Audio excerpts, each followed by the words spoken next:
राधिका बरसाने वारी की जय। हाथी घोड़ा पाल की जय कन्हैया लाल की। नंद घर आनंद भयो जय कन्हैया लाल की। 30 अगस्त सोमवार जन्माष्टमी आने वाली है। हम सभी के हृदय में नंद लाला कृष्ण प्रकट हों, ऐसी कामना करते हुए आज हम जन्माष्टमी व्रत के बारे में जानकारी प्राप्त करेंगे। जन्माष्टमी में अपने ठाकुर की सेवा पूजा कैसे करें, तो आइए हम सब मिलकर कृष्ण कन्हैया लाल के आने का उत्सव मनाते हैं। इस दिन श्री कृष्ण को नए वस्त्र, नए अलंकार और फूलों से उनका श्रृंगार किया जाता है। कृष्ण के अलंकारों में मोरपंख, वैजयंती माला, तुलसी दल, चंदन या केसर, बांसुरी अवश्य होनी चाहिए। इस दिन ठाकुर जी के पास बछड़े वाली गाय अवश्य स्थापित करें। ठाकुर जी को गाय माता अत्यंत प्रिय है। इस दिन गाय की पूजा और गाय को हरा चारा खिलाने से ठाकुर जी प्रसन्न होते हैं और जीवन की विघ्न बाधाएं नष्ट हो जाती हैं। इस दिन चांदी की बांसुरी ठाकुर जी को चढ़ाने से घर में सुख समृद्धि और बरकत होनी शुरू हो जाती है।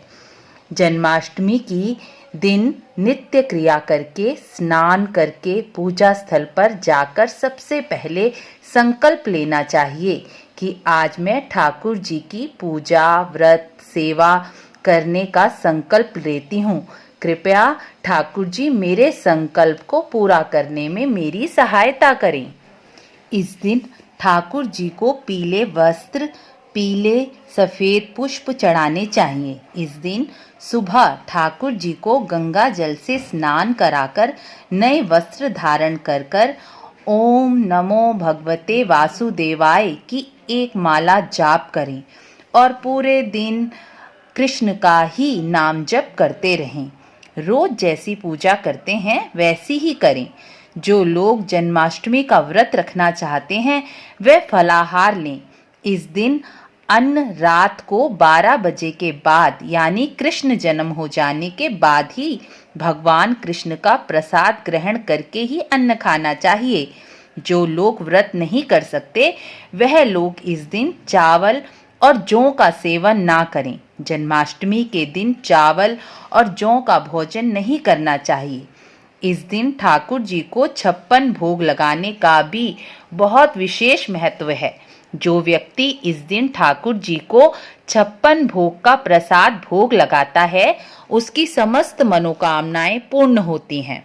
जन्माष्टमी का व्रत करने वाले इस दिन पूरा समय भगवान कृष्ण के नाम जप और उनकी प्रसाद सेवा में लगाएं। इस दिन किया गया गोपाल सहस्रनाम और विष्णु सहस्रनाम का जप अनंत गुणा फल प्रदान करता है। इस दिन व्रती को मंदिर में जाकर ठाकुर जी को झूला अवश्य झुलाना चाहिए और नंदरानी और नंद जी को बधाई भी अवश्य देनी चाहिए।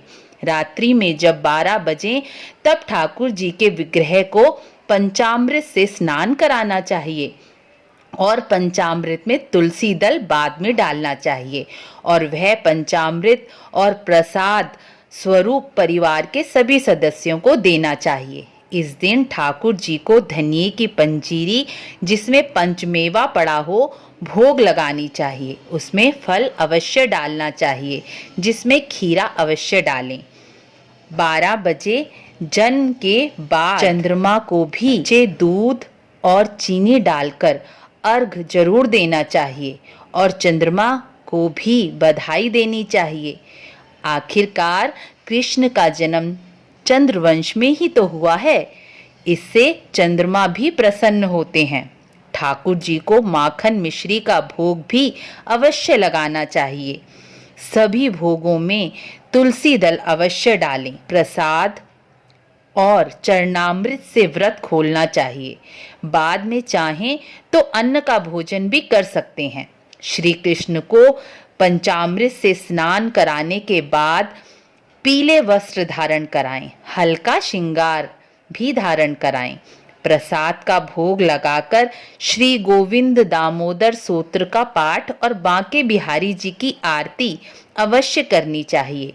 ठाकुर जी की प्रसन्नता के लिए 108 बार श्री राधा का नाम जप जरूर करना चाहिए। आरती करके घंटी और शंख अवश्य बजाना चाहिए। ठाकुर जी को जन्म के बाद झूले में ही बिठाना चाहिए और जब ठाकुर जी की छठी हो जाए तब ठाकुर जी को झूले से उतारना चाहिए। इन 5 दिनों में ठाकुर जी की सेवा झूले पर ही विराजमान कराकर करनी चाहिए और झूले पर ही विश्राम कराना चाहिए। राधे राधे।